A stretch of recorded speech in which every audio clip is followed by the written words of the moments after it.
Hey guys, welcome back to the channel. Been kind of out of the game for a little bit with some videos, but we're approaching some gorgeous weather here now.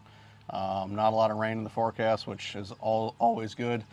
Grass is popping up, woodchucks are out, but before we get started for the season, we kind of want to go dial in our rifles. And obviously, we want to make first round hits and make a good, ethical, clean kill. So, with that being said, got the 6-dasher out today. You guys might recognize parts of this gun from our long-range deer hunt this last year. This is a rifle that I built from a Bighorn Origin action, and we had it chambered in 6.5 PRC. The reason why I went with this action was because it accepts Proof Research pre-fit barrels. Obviously, this is not the carbon fiber barrel we had before. This is a 6-dasher, 26-inch competition contour, Proof Research heavy steel barrel. This whole setup weighs about almost 20 pounds. I've also changed the scope out to a Vortex Razor Gen 2 5 to 27 by 56 mil reticle. It got it all dialed in perfectly. Got the MK throw lever on it. Got a spur mount for it as well. And then I have the 6-dasher mag here too from MDT. It holds 10 rounds, so really nice setup. Honestly, I built this with the intentions of going to run some PRS events potentially. But it's a chuck slammer, so we're gonna put her to the test today for sure. That being said as well, I do have the Area 419 Arc-A-Lock rail, 12-inch along the whole forend, and also the Atlas bipod with the Arc-A-Lock top mount on it. I bought this stuff straight from Area 419, bolted it up, and it's ready to rock. At the tip down here, it's got the HyperTap brake on it from Precision Armament over in Wellsville, New York. Super local company to us, and those guys over there have been treating us super well. Excellent customer service, and this HyperTap is insane. I put one on my 300, got one on my 6.5, got a 6-dasher, Dad's got one now, and they're just an amazing brake. So we've been running those on all the rifles so far and haven't had any issues at all. But without further ado, we have a little Satterlee test to try out for you today. This is a 100 grain Sierra tipped Game King, Varget powder, Alpha munitions brass, and then also running the CCI Magnum small rifle primer as well. The small rifle Magnums have been working really well for us. I tried some BR4s before, and they honestly weren't as good, so we went back to the Magnums. But we have a Satterlee test here. Normally we're only doing 10 round increments, but we're actually gonna do 15 on this one. Going from, let's see here, 29.2 grains all the way up to 32. For some of you folks might not have heard about a Satterlee test so far. It is kind of a newer thing. Scott Satterlee invented this. He's a world-renowned shooter, and he did this because of the amount of components that you'd have to use normally in a ladder test to develop a very specific load. So what you traditionally do is you use 10 rounds total, and you go in 0.2 or 0.3 or even 0.1 grain increments up to your designated charge. So for what I'm doing, we're going in 0.2 grain increments from 29.2 up to 32. So we got 29.2, 29.4, 0.6, 0.8, then 30, and so on and so forth. And the whole premise is that you aim at the exact same spot to find out if the gun likes that projectile, first of all, because if it doesn't, you'll see them spraying every which way. Second goal with that is you have to run it through a chronograph. So the chronograph tells you what your speeds are through each exact powder charge. So once you find that powder charge, you're gonna lay it out in a chart, which I use an app called Chartistic, and you find the flat spots in the chart. And then you go back and then you take that specific flat spot, and that's your speed node.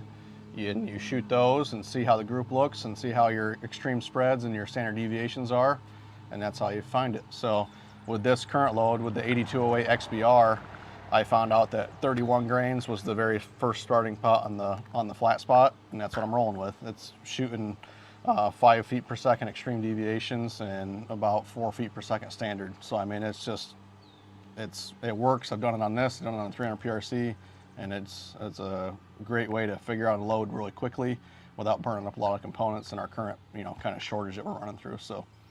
So hopefully that explains that a little bit better in more detail. Sorry, it's kind of a long-winded process, but that's in short kind of how it works. All right, guys, here we go.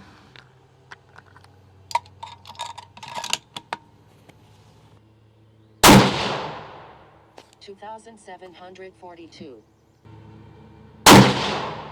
2,718. 2,735. 2,756. 2,775. 2,810. 2,829. 2,837. 2,867. 2,876. 2,886. A little bit of bolt lift on that one. 31.2. All right, let's keep her going. 31.4 is up next. 2,869. 2,901. Broke the 2,900 mark. That's what I want. 2,909.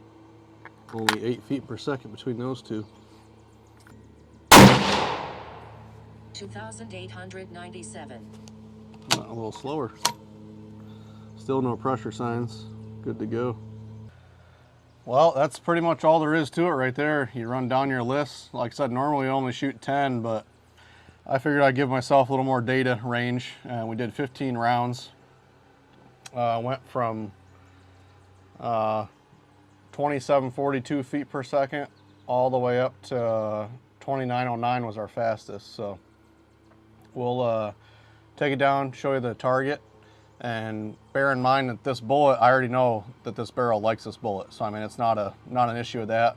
We just really want to pull the data, and then of course make sure that the powder charge works good with the Varget too, which, you know, Varget's good stuff. So shouldn't have any problems there.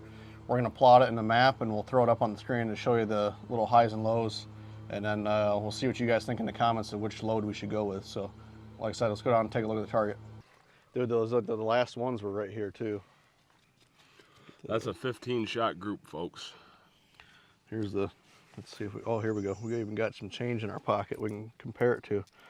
What do we think, penny or dime? Well, I'd probably go with a dime. Dime, all right, let's put the dime on it. There's our dime. 15 rounds, covers up the dime pretty much. I know for sure that I was hitting up here for a couple of them, and then she settled right down and stacked a bunch right into that hole right there. So like I said before, I know for sure that this barrel likes that projectile. It's a 100 grain Sierra tipped Game King. It's got a really high BC for even a 100 grainer. Normally you're not seeing, you know, the 500 style or 500 class BCs until you jump to like a 105, 108s or whatever. But with this 100 grainer, it's pretty lightweight, so you can get good speeds out of it. It's got super high BC, and it's a hunting bullet. So I mean, theoretically, you could go shoot deer with this thing. So it's, you know, but we're gonna be banging steel, shooting woodchucks, shooting PRS.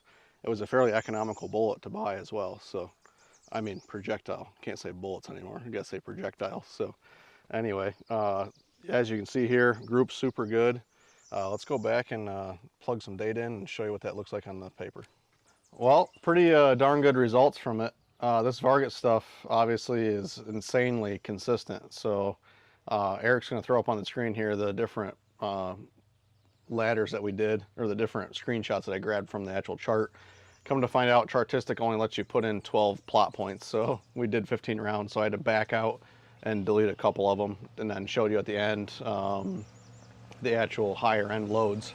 Started out 29.2, went all the way to 32 grains, and the first chart you'll see here, 31.4 was my max for that specific screenshot. But as you can see, there's really no flat spots starting initially on that until we get all the way over to the higher end.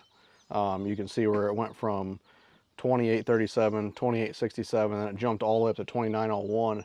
So that's our first starting of the first bench, and it went 2909 back down to 2897. So that's going to be our sweet spot. So as you can see here by this picture of the 15 rounds pretty much stacking into one hole almost, we're not concerned with the accuracy aspect of it, but we're trying to plot those points with the data of the velocity. And that's really what we're trying to find, is the velocity node for that specific powder bullet combination with that barrel. So hopefully you guys enjoyed that little demonstration. We've never done one here on the channel before. Thanks for watching, liking, sharing, subscribing. Drop a comment down below if you've done one of your own Satterlee tests as well. Let us know how your results went. But yeah, we're gonna go bang some steel and maybe get ourselves a woodchuck too. So we'll catch you guys in the next one. Thanks.